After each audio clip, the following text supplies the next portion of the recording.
Hey, everybody. We are so excited to welcome you back to another episode of the Purpose Beyond Motherhood podcast.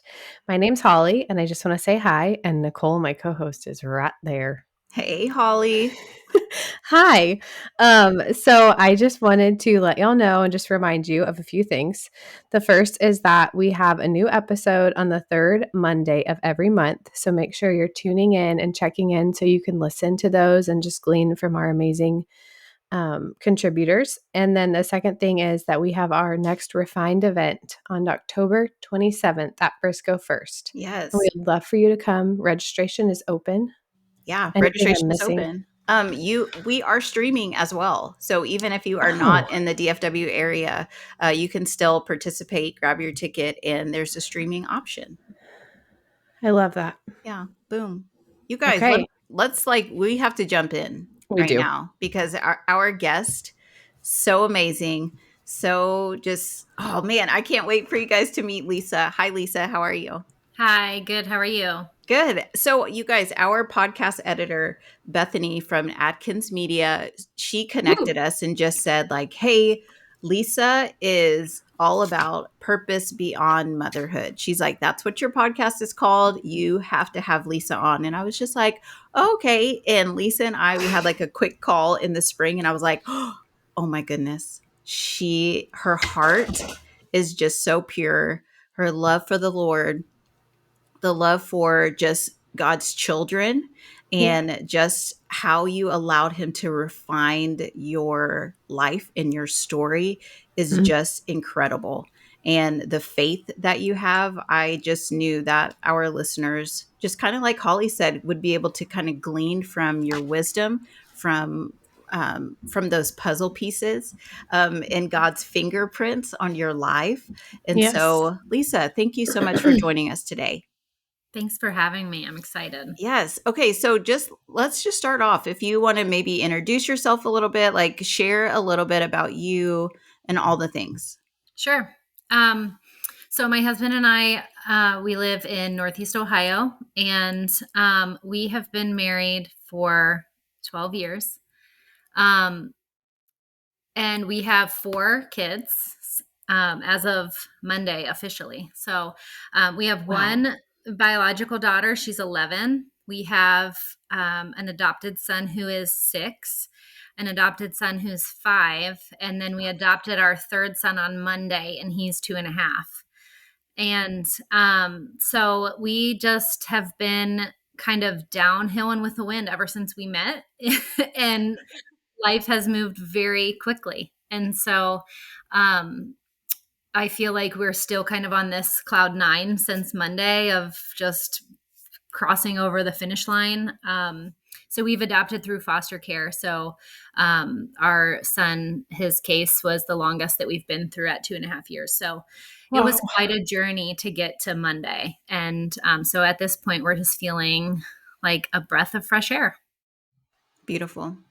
So you guys listen really quick, because I don't want you guys to be like, oh, this is about foster care and adoption. You guys continue to listen, because I know that people who, when we walk through something hard, when we walk through infertility and pregnancy loss, maybe our family or friends don't know what to say. Yeah. And they say, oh, just adopt, just foster, like they just say it as it's no big deal at all. And we just wanted to really just bring light to this topic. We wanted to, we never want to share advice or medical advice. Like, we always want you to seek the Lord, be one with your husband. And then 2, just what is God calling you to do? And so Lisa just has a powerful story. So don't turn us off, you guys. No. This, I promise you, you will be blessed. And so Lisa, tell us, how did you get here? Like, how did you get to this moment? In my child lineup there, you can already notice that we did have a biological daughter first. And so, and then adoption came second. And I like to say that adoption to grow our family was never our plan B. We just didn't know that it was God's plan A for us. Mm-hmm. And so whenever we first got married, we became pregnant very quickly. we weren't planning to start a family that quickly. It's just the way that God planned it. And so 6 weeks into marriage, I was pregnant, and then we welcomed a healthy little girl 10 months later after we got married. And so it was just a whirlwind of a year that we were first married. And that's why I joke and say we were kind of downhill and with the wind ever since, because we just did everything quickly. And we didn't necessarily plan it that way. It's just how it happened. But after our daughter was born, we came home. I mean, she was born on her due date. So like very textbook pregnancy, just no surprises, just kind of like exactly how things should be. And so she was born on a Friday. We came home Sunday. And by Thursday, I was feeling really sick at home. And this was my first baby. I had no idea what to expect. And I typically have a high pain tolerance of I can take it. I'll tough through it. That's just kind of my personality. Like, oh, I'll just, ignore that because I'll be fine. It's not a big deal. And so that Thursday, I just did not feel well at all. And that night, it was like my first night on my own with our daughter. My husband was going to get a full night's sleep, go to work the next day. And so I was up with her. And it was a really, really tough night. She wasn't sleeping well. She was up pretty much all night, and I was too. And so Friday morning, I told my husband, I can't be with her alone today. It was supposed to be like my first full day by myself. And I just said, I'm so tired, and I just can barely get out of this chair. I'm in so much pain. And so he called his mom, and she came over and stayed with our daughter for the morning, and I just slept. And I woke up around lunch, and I couldn't get out of bed, and I knew something was seriously wrong. It was past the point of, oh, you're just sore from having a baby, push through it. I knew that I couldn't physically get out of the bed, and something was wrong. And so she called a friend that came over with my daughter, still kind of like in denial of how serious it was that we didn't call an ambulance. And she drove me to the hospital. And when I got there, my blood pressure was 60/40, and I was in septic shock. And so they admitted me immediately, and couldn't figure out what was wrong. And really, I was too unstable to do a lot of the tests that they wanted to do. And so they kept me that night for observation. And I remember at like 5 a.m., they were shaking me awake in my bed and transporting me to the critical care unit. And so I was texting my husband and texting my parents, just like these blurs of memories of come quick. It's not good, because I had no idea what was going on. And just that I was being moved to a different area of the hospital. And so that's really all I remember until waking up in the critical care unit, and family was there. And, then we had all these visitation rules and things. And so, and I was hooked up to like the CPAP or BiPAP machine to help me breathe. And I had developed pneumonia and was septic. And so I was in the critical care unit for 3 days until they basically got me well enough to run tests to figure out what was causing all of this. Oh my gosh. So by that point, they were able to determine that I had group A strep, and but they didn't know like where it was coming from. And so I was getting a little bit better with the medicines that they had me on and things, and the antibiotics, but they still couldn't really get to the root of why I wasn't getting completely better. But I was well enough that they moved me to the ICU rather than the critical care unit. And I was there for about a week before I started to get really sick again. And I was spiking really high fevers. And they did CAT scan where they had me drink the contrast and things, and that came back and showed that my uterus was covered in abscesses. And so they figured out that that's where the group A strep was coming from. And so that same day, they took me in for an emergency hysterectomy. Oh my gosh. And that basically saved my life. And so I had the emergency surgery, and I remember coming out and, them coming out of anesthesia and just being kind of like silly and laughing with family about things and stuff. And, but then I remember like when I realized, everything that had just happened, like just how did I get here? And how am I 2 weeks postpartum and like have a 2-week-old baby at home, and I am barren for the rest of my life. And so just from that moment, it was like, I'll never give my husband another child. I'll never give my husband a son. I'll never, this isn't what we had planned for our life. And so after that emergency surgery, I physically began to heal rather quickly. And I was actually discharged 5 days later. Wow. And so, and then I went home with a PICC line and was on IV antibiotics for like another 2 weeks. And so I was physically beginning to heal, but emotionally starting to tank. And it was about 6 months after that I was diagnosed with PTSD and anxiety.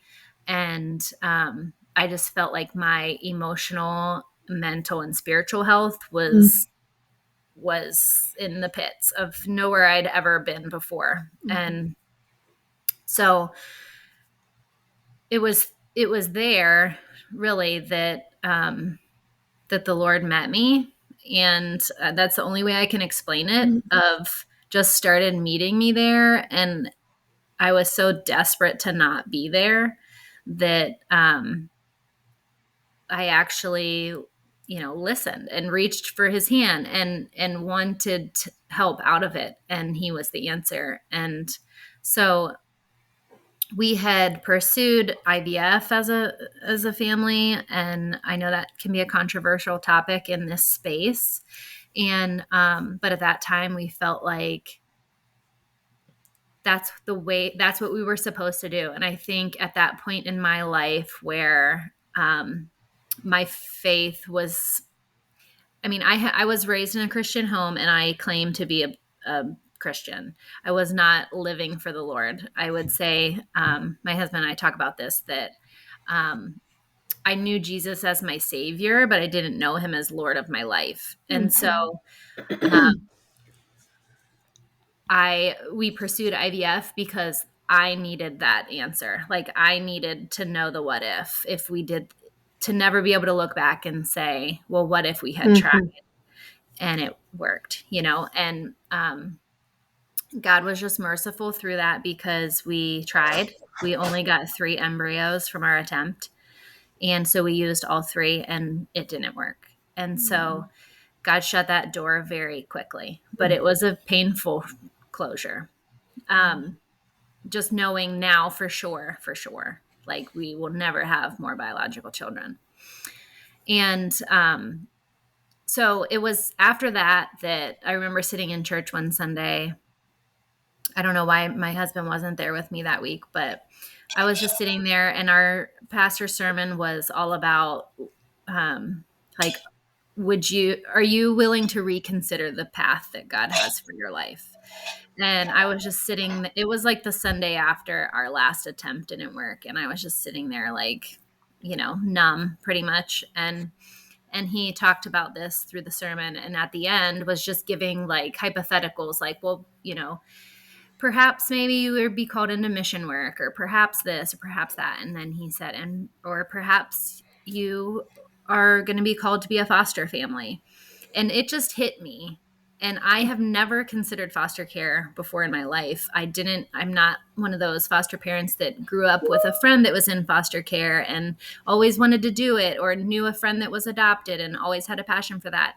Never. It was just never don't even remember classmates that were in foster care. So it just was never something that I really thought much about. And so that was November, and we were driving to Thanksgiving at my parents' house, and I brought up foster care to my husband in the car on the way. And he said, you know what? I have been feeling like maybe that's something we should do too. And it was just this crazy, like, we're on the same page with this and we've never had a conversation about it before. And so we did start to pursue that. And we reached out to that pastor and asked, well, what do you know about foster care? And it was just kind of like the downhill and with the wind thing again for foster care, where all this support system came around us that fostered church family. And before we knew it, we were licensed and a foster family. And so we have been a foster family for 8 years, and we have had, let me think, only 8 placements, I think, because they've all been pretty long-term. So our shortest was only 5 weeks, but then most other ones have been between 4 months and 2.5 years. So, yeah, our most recent adoption, he was our longest at 2.5 years, like I said. But so we got our second oldest. His name's Rhodes. He's 6, and he came in December of 2016. And we adopted him in May of 18. And then his little brother came along in August of 18. And he came to us, and we adopted him in March of 2020, right before the world shut down. We were the last in-person adoption. And then Grayson came to us in March of 21, and we just adopted him Monday. So yeah, it's been quite a ride. Yes. I have so many things I want to ask you, but I'm just thinking about the trauma that you went through post-delivery. Do you remember, I know you said that the Lord met you there, but do you remember any specific things that someone said to you that were helpful, or anyone that like showed up in a way that impacted you and helped you walk through that? I'm sorry. No, please. I set my coffee cup down and it sounded like a door knock, and now she's barking. It is okay. Yeah. I honestly, I just remember like my wrestling with the Lord. Okay. It wasn't a time where we were super connected to a church family yet. Okay. It was just like our family and our extended family. And we were still newlyweds. And I'm from Pennsylvania originally. So I had moved to Ohio when we got married. And so I was still getting to meet people. I didn't have like a big friend group or anything. It was a time where it wasn't, besides our family, I didn't have a lot of people in my life that were that voice for me of like spiritual encouragement and things. Yeah. But I do specifically remember a time, and it was after our last transfer, and I was driving to work and just praying in my car, like, God, I have no idea what's going to happen, and I just want to be okay with whatever answer you have, like whatever it is, whether it works or it doesn't. I just want to live for you, and I just want whatever you want for me. And it was just this like truly heart-changing prayer of like, I prayed it and I really meant it. That's good. And so when we got the call that our last transfer attempt didn't work, it was closure. It was painful closure, but it was like, I'm ready to move forward with what God has for us. And I know he has something. I just didn't know what it was. And it was foster care. And so it was like we needed that. I needed that closed door. I needed the answer to the what if. I needed all of that in order to obey the call that he was going to call us to, because I think without the other things, it would have been something I was too fearful to step into and too just my heart wasn't ready yet. Like I needed to surrender first. Yeah. Did you ever go back and forth of just like that answer? Like, yes, the Lord, he closed that door, but did you ever feel like you're like, oh, are you sure? Are you sure, God? I mean, I think anybody that has struggled with infertility or not even having children biologically, but then maybe not having as many as you thought you would, and anything with like building your family, I think you can go back and think how things could have been different, or maybe if I just did that and do all these head games with ourselves. And I think it's okay to do that. There's that I don't have it memorized, but that John Piper quote about occasionally weep deeply over I just want to look it up. Can I do that? Yes, you can. Look it up. Okay. Yeah, I understand your thought. Like, I feel like you had to do IVF in your mind to make sure you literally did everything in the natural that you like possibly could before. Yeah. And the quote by John Piper, it says, occasionally weep deeply over the life you hoped would be, grieve the losses, then wash your face, trust God, and embrace the life you have. And I just think there's such a healthy wrestling with the Lord in that, of like, because really that's anything in our lives that aren't what we hoped it would be. It could be a job. It could be what your family looks like. It could be what your childhood was like. And at the end of the day, it's just not what God had for you. And so it's okay to feel pain in it and grieve what you had hoped for. But then also God has so much for us in what he has given us. And so to embrace that is a gift. Yes.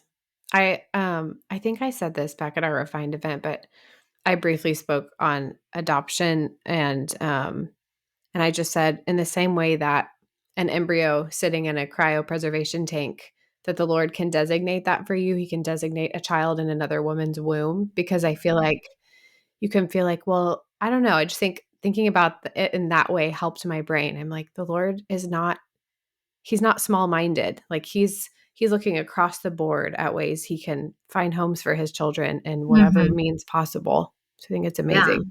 And before the beginning of time. And, as foster parents, we get a bad rap sometimes of like baby stealers or like adopting through foster care because these parents didn't choose adoption for their child. It was chosen for them and things. So, but it's like, I just stand firm on the sovereignty of God no matter what, because there's nothing I can do or say or manipulate or anything that would change the outcome for a child's life, because before the beginning of time, God's written that into existence. And so I just have to obey in the next step every time he's asking me to do something.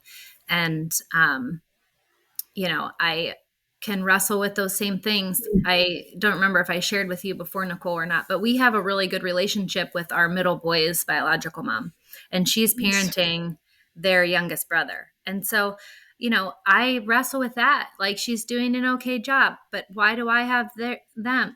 But it's like God's sovereign. He chose, and I don't have to understand, and she doesn't have to understand. And we probably will never understand until eternity. But like, it's just, it is what it is. And all I can do is love her really well and love them really well. And that's the story that God chose for all of us. Yeah. So good. Lisa, tell us about your organization and and how does your ministry fit into your story? So, oh my gosh.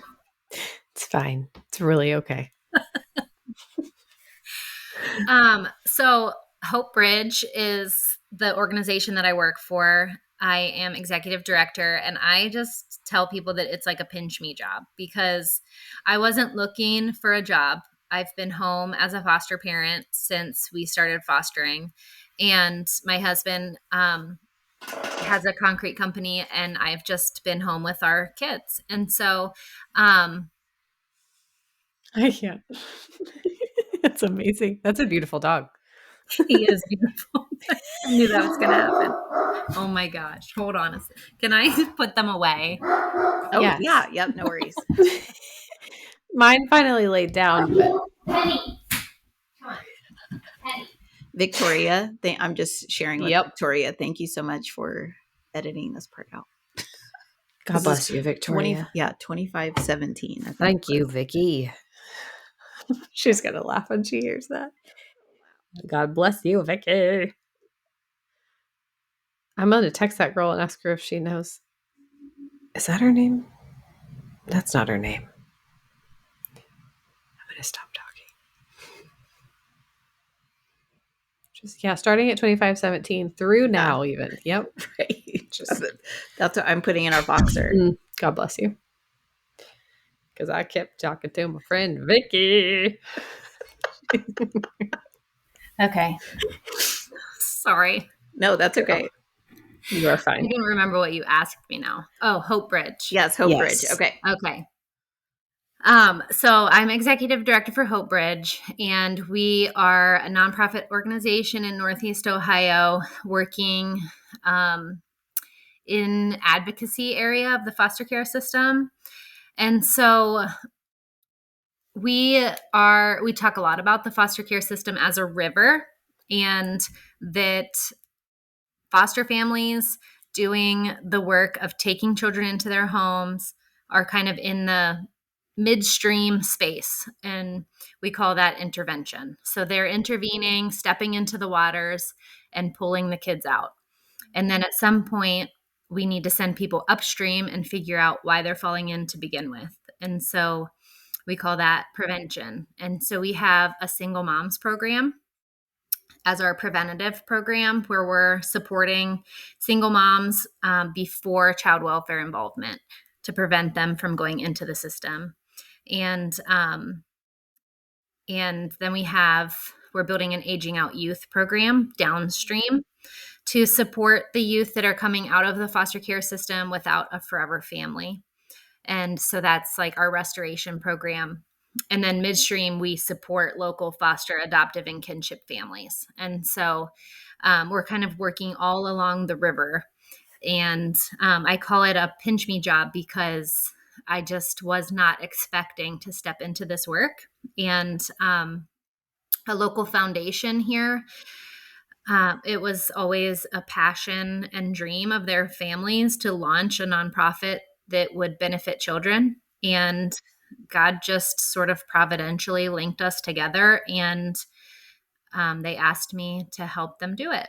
And so we launched officially in January, and we are just, again, downhill and with the wind with this because we have 3 single moms homes. We have 2 moms placed right now. Wow. And our foster care program is serving about 170 foster, adoptive, and kinship families in our Tri-County area. And we're just starting to step into the aged out youth space. So we're just in like the brainstorming and program building phase with that program. So it's been really exciting to be a part of that work. So amazing. Exactly. Purpose beyond motherhood. Yes. I just love how the Lord has just used your story just to be a blessing to others. And that's beautiful. Thank you. That. I bet you kind of wish you could like hold the face of yourself 12 years ago and be like, I know this is terrifying, but like the Lord is going to use this. That's incredible what you've done with what happened. My mom will remind me because the story of Joseph, like what the enemy meant for evil, God meant for the saving of many souls. Amen. And, she just sent me that verse the other day, just reminding me, because I just had some verses I would cling to whenever I was in my healing process. And that was one of them. And yeah, just seeing the fruit of what God had me go through, and then the pruning and surrendering and all of that to see what he's done with it. It's humbling. Well, thank you for sharing that with us. It's amazing. Thank you. You're So, welcome. Lisa, how can everybody find you if they want to connect with you online or know more about the organization? How can people connect with you? So on my personal Instagram, you can find me. I'm Lisa_mess into a message. And then Hope Bridge is just Hope Bridge, Ohio. And we're hopebridgeohio.org. And we are also going to be launching the Hope Bridge podcast, hopefully this fall. And so listeners could just keep up with us on social media and see when that will be released. That's awesome. Awesome. Yeah, we will put all of those links, you guys, in the show notes for sure. Lisa, thank you so much for joining us. You guys, we will see you next time on the Purpose Beyond Motherhood podcast. Thank you.